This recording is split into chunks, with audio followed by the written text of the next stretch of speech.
Tony Karen, kararating lamang namin dito ni Ben Rus Pascual sa mismong sentro ng Baghdad. Patapos sa mahigit sa 10 oras na biyahe mula doon sa hangganan ng Jordan at Iraq.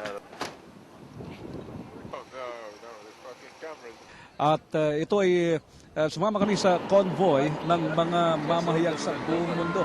Siguro mga 40 na convoy ito mula sa CNN, mula sa BBC, CBS, Reuters, iba't ibang mga ahensya mula sa Asia at Europa upang magpunta rito mula sa Jordan patungo rito ng Baghdad.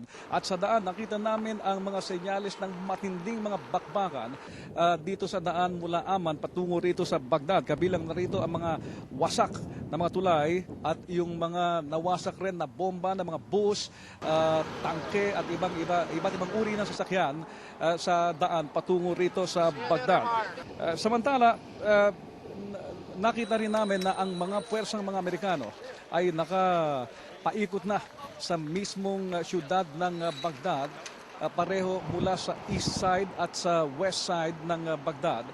At daladali nila ang kanilang tangke at iba't ibang mga pangdigmang mga bihikulo upang makontrol ang puwersa ni Pangulong Saddam Hussein. Pero wala kaming nakitang bakbakan mismo sa kalye at it appears na ito ay kontrolado na ng mga mananakop na puwersang Amerikano. Pero pagdating namin mismo sa Baghdad, mayroong mga ilang insidente, Karen at Tony, at kabilang na dito ay ang pagsalubong sa amin ng mga tao sa mga mamahayag. Merong natutuwa,